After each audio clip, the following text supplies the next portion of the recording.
Welcome to Nice Nursing Academy. Let us start the NCLEX challenge. Question 1. A client receiving IV unfractionated heparin for a pulmonary embolism develops hematuria and bleeding from the IV site. The APTT is markedly prolonged.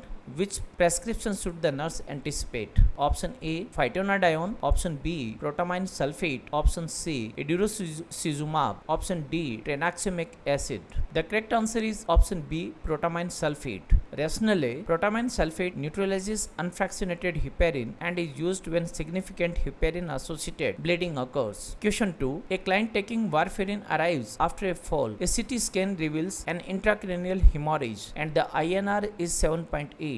Which intervention should the nurse anticipate as part of urgent reversal? Option A, oral phytonadione alone. Option B, IV phytonadione plus 4-factor PCC. Option C, protamine sulfate. Option D, idurosizumab. The correct answer is option B, IV phytonadione plus 4-factor PCC. Life-threatening warfarin bleeding requires rapid clotting factor replacement, while vitamin K provides sustained reversal. Question 3. A post-operative client has received several doses of IV morphine. The nurse finds the client difficult to arouse with pinpoint pupils, a respiratory rate of 6 and an oxygen saturation of 82%. Which action has the highest priority? Option A, obtain an arterial blood gas. Option B, prepare naloxone while supporting ventilation. Option C, administer flumazenil. And option D, place the client in Trendelberg position. The correct answer is option B, prepare naloxone while supporting ventilation. The client has severe opioid-induced respiratory depression. Airway and ventilation are the immediate priorities, with naloxone used to reverse the opioid effect. Question 4. A client with chronic benzodiazepine use is admitted after ingesting a large amount of diazepam. A new nurse suggests immediately administering flumazenil. Why should the charge nurse question this plan? Option A, it causes severe hypoglycemia. Option B, it can precipitate withdrawal and seizures. Option C, it increases opioid activity. Option D, it causes reversible respiratory depression. The correct answer is option B, it can precipitate withdrawal and seizures. Flumazenil may trigger acute withdrawal and seizures in patients who are dependent on benzodiazepines. Question 5. A client taking digoxin reports nausea, weakness and yellow-green vision. The ECG shows bradycardia with conduction abnormalities. Which finding most strongly suggests preparing specific reversal therapy? Option A, potassium of 6.2 with a life-threatening dysarrhythmia. Option B, sodium of 133. Option C, glucose of 180. Option D, magnesium of